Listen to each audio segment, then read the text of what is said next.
Narito na ang Veritas Editorial, ang paninindigan ng Veritas 846 sa mga napapanahong usapin sa bansa. Pakinggan si Reverend Father Anton C.T. Pascual, Pangulo ng Veritas 846, ang radyo ng simbahan. Veritas Editorial.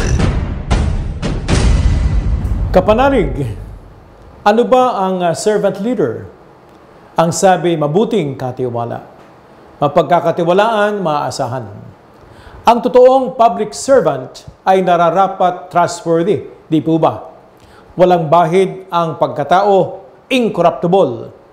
Mabuting katiwala ng mamamayan sa pagpapadaloy ng serbisyong pampubliko. Yan ang hinahanap sa ating mga public servants. Ang tanong, umiiral pa ba ang katangiang ito sa kasalukuyang mga kawani, opisyal ng mga ahensya ng pamahalaan, at mga halal na opisyal? Anong say mo dyan, kapanalig? Aminin man natin o hindi, bahagi po tayo ng hindi masawatang culture of corruption, culture of dishonesty sa buong Pilipinas. Bakit nagkagayon? Tayong mga botante ang naghalal sa kanila, di po ba? O kayo na bumoto. Kinukonsinti at nakikiayon din tayo sa mga maling gawain nila. Taon-taon kapag tinatalakay ang national budget o pambansang budget, natutuklasan ang malawakang korupsyon sa kabanang bayan ng mga nasa executive, legislative at judicial branches ng gobyerno. Pero hanggang puna lamang, walang nakakasuhan at napaparusahan maliban na lamang kung hindi kapanig na mga nasa poder ng kasalukuyang administrasyon, ika nga. Kaya't business as usual. Trustworthy, kapanalig. Matapos ang landslide sa pagkakapanalo noong 2022 national elections, tumatag ang political alliance ng Pangulong Ferdinand Bongbong Marcos Jr. at Vice President Sara Duterte. Pero ang tinaguriang marriage of convenience o UNITEAM sa pagitan ng dalawang political dynasties ay nabuwag dahil nga sa pagiging pro-US ni PBBM at pro-China naman ni BP Duterte.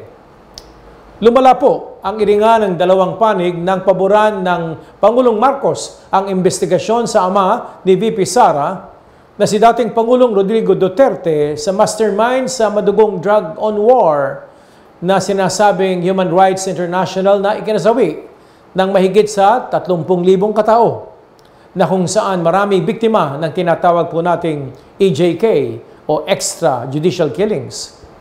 Lalo pang uminit ang tensyon ng mabigo si VP Duterte na ipaliwanag sa House Budget hearing kung saan ito ginamit ang 612.5 milyong pisong Confidential Intelligence Fund ng OVP at ng DSWD.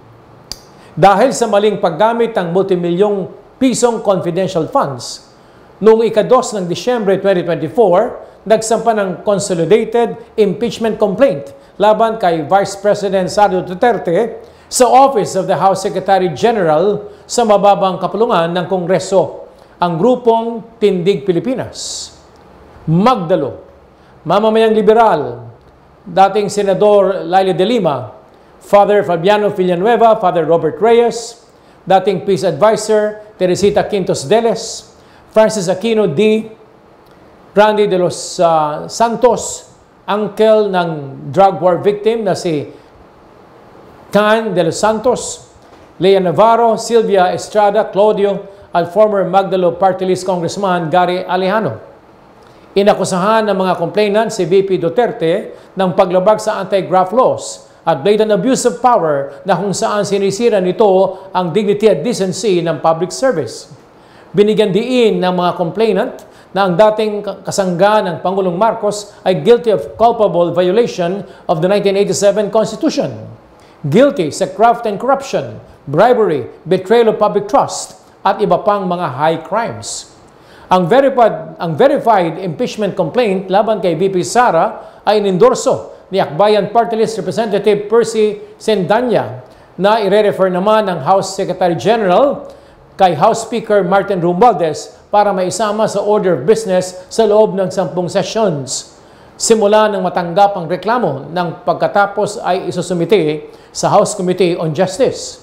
Sa loob ng 3 session days ay alamin ng House Committee on Justice kung sufficient in form and substance ang impeachment complaints. Kapag napatunayang sufficient in form, ay alamin din ng committee kung sufficient ito in substance. Kapag napatunayan ng committee insufficient in form and substance ang verified impeachment complaint, ay agad na bibigyan ng kopya ang mga complainants. Kapanalig, the greatest leader of all time ay walang iba kung hindi si Jesus. Ayon sa Marcos 10:47, ayon sa Marcos 10:45, for even the Son of Man did not come to be served, but to serve and give His life for the ransom of many. Kapanalig, inaasahan po natin sa public officials ang public trust. At kapag ito'y nasira ng korupsyon, dapat lang umalis na sa pwesto kung may delikadesa.